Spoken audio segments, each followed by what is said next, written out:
Hey guys, welcome to Wrestling Daze and welcome to today's unseen video. We've got a few bits in from Smackdown. We're going to start with this. So this was from Smackdown. Big thank you to Cubs fan 16. Here you can see, look, the Wyatt Sicks door, the kind of instructions on how you set it up in the background. Now, we have seen that before. You might remember that I think it was like Grayson Waller ended up walking past the Wyatt Sicks instructions. It's another one of those where I don't know if it's not always just set up. I don't know if it's not just always there. I don't know if they've set this up in the background as a little clue, a little Wyatt Sicks teaser, or if it's just always there. So I don't know. There's not really a way of knowing. No Plutos, to my knowledge. No one spotted any. No one tagged me in any. I certainly didn't see any. But then again, did we get any women's tag teams on this week's show? We didn't. So that might explain as to why they weren't around. So I don't know. It's a tricky one, this. It's a real tricky one. I don't know quite what to make of it. But again, just wanted to let you know that it was spotted. So Cubs fan, well done. Very good. Another thing that was spotted was this. So, Jordan, thank you, Crispy Wrestling, saying they accidentally put the Damage Control logo on Bayley's entrance. So here's Bayley coming out. There is her logo, the Bayley logo, but look, Damage Control in the background. Word of Wrestling said, if you look, you can see that Bayley notices and then asks a fan, did you see that? So let's have a little look at this, shall we? If we take the sound down and just pause it a moment. I have not seen. So there's Bayley. She comes out, puts her arms in the air. So she puts her arms in the air, smile on her face. Does she actually? Oh, yeah, look, she is doing that, isn't she? So she must have seen it or spotted it at some point. And then she goes over to the fan. So, yeah, I wonder when she actually noticed it, though, because I don't think she sees it here. She doesn't turn around unless it was on maybe, you know, there's a screen above the ring and you've got those kind of side screens as well, you know, the bit that goes around. Perhaps she saw it there. So there is that bit where she, what was that? So, yeah, a little bit of a botch, maybe. There was a theory, maybe they're planting some seeds. Perhaps this is building to something. I don't know. I don't know. Is it a botch? Was it intentional? I'm reading it as a botch for now. But, yeah, definitely interesting. So that from Smackdown tonight also. Let's go into WWE. So, yeah, Word of Wrestling, shout out to you. Bianca and Jade are going to host Bad Blood. That was announced tonight on SmackDown. Night Legacy, thank you. AJ Styles returning next week. Loads of excitement on our live stream watch along for this. Loads of people excited to see what we're going to do with AJ Styles next.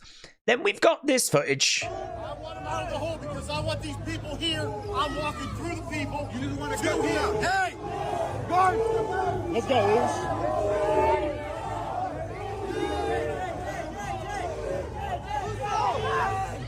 Jey Uso now. Let's get it, Oos. Let's get it, Oos. IC champ. There we go. So a little bit of behind the scenes footage there. That was recorded by someone. Kay, shout out to you. Shaquem, thank you. So that's Jay kind of getting ready for his big entrance the other day. I'm guessing this was from Monday. So yeah, not seen that before. Thought that was great. Botched eye surgery, shout out to you. This feels quite WrestleNomics, but yeah, there we go. Chart WrestleNomics. So there we go. So you can just kind of see the average viewership. So you can see the blue is SmackDown, and of course we change networks and we do drop down. Also around this point is where the NFL starts as well. So you can see that Raw is kind of around this level, and then that starts to dip as well. So this is kind of where we are at the moment. Definitely down on where we would want to be, but we know the reasons for that because of football, NFL. So we're definitely hoping that will pick back up again. But you can see pretty consistent for Dynamite. Pretty consistent for NXT as well, but they're very close now, Dynamite and NXT. I mean, the gap was quite wide if you go back to February, March time. You can see quite a healthy gap. Gets a lot closer around May. And actually, you know, there's a couple of times that NXT is ahead of AEW Dynamite, but so they're quite close. And there's Collision and Rampage. They're quite close as well now. There's been times where they've been quite far apart, but also a few periods where they've been close as well, like right now. So that's the current state of the big wrestling shows, WWE and AEW. It's one of those. We know the data. It's just interesting to see it all on a graph. So, yeah, like that. Interesting. Right, WWE is going to hold multiple double TV tapings in October. So I actually haven't had a chance to read this one yet. So we can have a little look at this and see what's being said. If we whoosh over the full screen. Just take this off and go down. So this is 411 Mania. PW Insider are reporting that WWE will be holding multiple double TV tapings this month, starting with October 7th in St. Louis. There will be a Raw taping on October 14th due to the European tour. Right. There's also going to be a double taping on October 25th with 2 episodes of SmackDown at the Barclays Center in Brooklyn. There will be no taping on November 1st due to talent and crew traveling to Saudi. So it seems like traveling to Saudi and the European tour is going to result in some shows having to be taped, which is such a shame. Such a shame. Because I don't know about you, but whenever we do those kind of TV tapings, it really is disappointing. Like, it does take away from the shows, mainly because spoilers and information gets out there. But you know, it's the way it goes. Sean Rossap, like, just coming out with some info here. So we've got information as to where we're going to be over December. So Boxing Day, they're actually going to be in Jacksonville. Then on the 27th, they're going to be in Pittsburgh. Then again, 27th in Tampa. So SmackDown is going to be in Tampa, but there will be a live show on the same night. 28th, we've got 2 shows happening, one in Baltimore, one in Orlando. 29th, we're in Chicago and Miami. And then on Monday, we're in Houston for Raw. But there's also a live show taking place in Detroit. So quite stacked in that period between Christmas and New Year. Lots of shows to kind of look forward to. But that's a good time, isn't it? Because the kids are off. And people, like, offices have broken up, schools have broken up. So I could imagine that being quite a busy time for WWE. It's Bryn again. Shout out to you tagging me in this from WrestleLamia. WWE is interested in bringing back Malakai Black, formerly known as Aleister Black. So very interesting. Another graph. They really have become WCW. So after years of being the more youthful promotion, the age of the typical wrestler booked to wrestle on AEW is now older than that on the main roster of WWE. So the average age of a WWE main roster star is 34.7. The average age of an AEW main roster star is 35.7. It is really interesting because when they started, the average age was 31. Now it's 35, so their average age has just been going up and up and up. And if you look here, since what, 2020, like 2020, 2021, the average age has been coming down. And it's interesting, if you look here, NXT 28 is the average age of NXT's talent. So just, again, nothing much to take from it. Just really interesting numbers that people might be interested in. That, again, coming courtesy of Brandon Thurston, who does fantastic work. Brilliant work. Right, what else have we got? We have got... Do we not have the Lucha Bros news? Quite surprised if that's not around. Yeah, there it is. Okay, we'll do other first and then we'll go into fun. So here we go. Rey Fenix is unable to sign with WWE. Tony Khan is adding injury time onto his contract. So that coming courtesy of Wrestling Observer newsletter. this has obviously sparked a big backlash. We spoke about it and we covered it in depth during the live stream. It was a real big conversation, lots of different opinions on it, but I think the majority of people are really down on this news and are really against this. But yeah, looks like it's going to be a while until we see the Lucha Bros, or certainly Rey Fenix, coming into WWE. I don't know if they'll take Penta on his own for a bit. There's still stuff you could do with Penta, but it looks like Rey Fenix won't be joining WWE anytime soon. Wrestle Night, shout out to you. So Wrestle SCN saying that the limousine that featured in Vince's infamous 2007 Explosion segment sold recently for $86,000. What would you do with it? I thought it had been scrapped, to be honest. I didn't even realize that it was still in existence. But there it is. I mean, that really should be bought by WWE. They should buy that, and that should be part of their warehouse. But yeah, $86,000 apparently is what it sold for. I mean, you can't do anything with it. You can only display it. But yeah, very interesting. Here's Bayley. She said, "May the best sister win." So I'm guessing that's her and her sister out enjoying some football. So there's Bayley enjoying the 49ers. I don't know what team that is. Can't quite make it out, but may the best sister win. And yeah, check this out. So this is Sean Ross Sapp saying, "I am told 100% of this meet and greet money is going to go to Navarro Farm, which is a farm that is for adults and children with special needs." So there we go. Kofi is going to be doing a meet and greet. And I don't know what this is, like Return to the Forge. Is this some sort of indie wrestling promotion? Yeah, Kofi is doing a rare indie appearance in a couple of weeks, just a meet and greet, but apparently going to charity, which is really cool.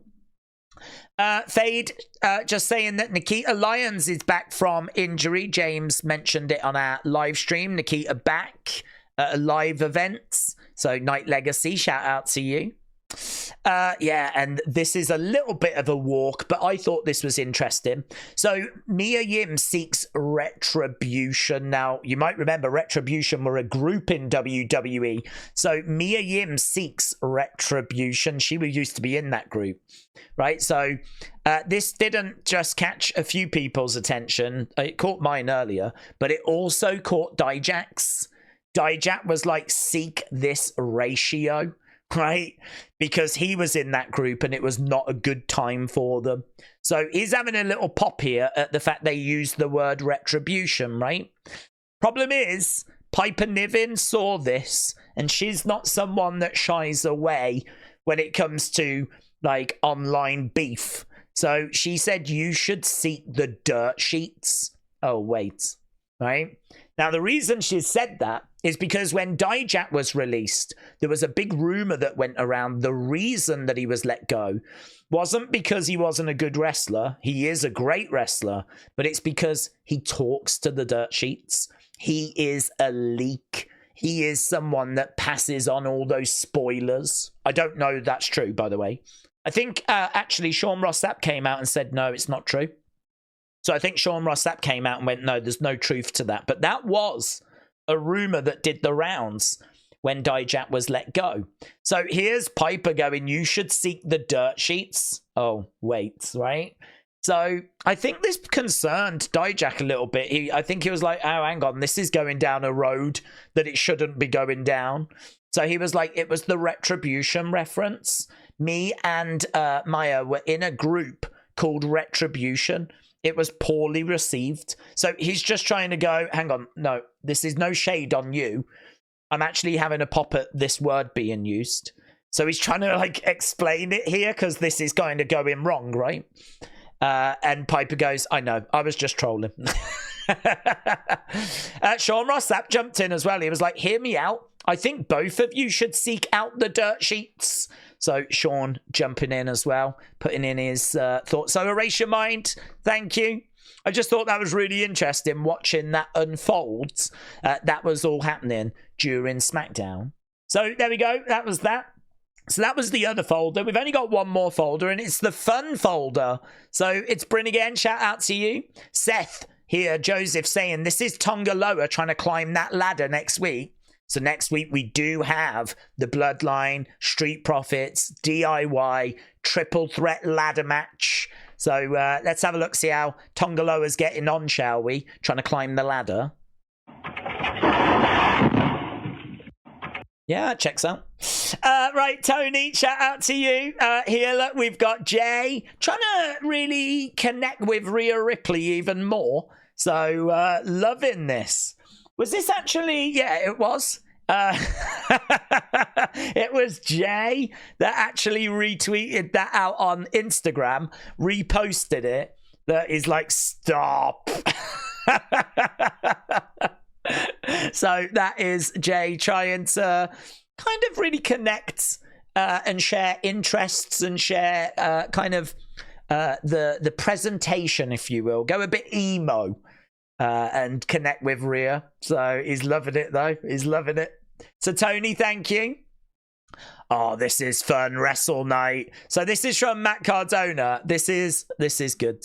What are you doing, Chels? Honestly, you don't want. What I do? You don't want me to. What I do? What's going on? You did a puke? What's the matter? Are you okay? Why don't you say? Sick? Why don't you say Say. what you did? What I do, Chels? What I do? Tell him.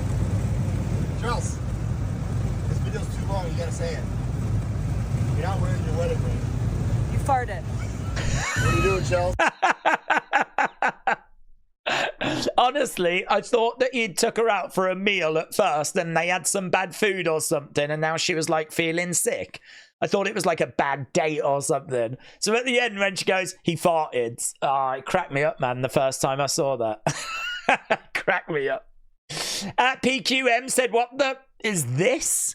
So someone went on, so Ty went on, look, put in, is Adam Cole related to Michael Cole? AI came back, yes.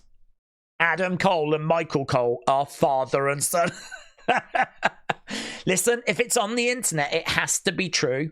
It has to be true.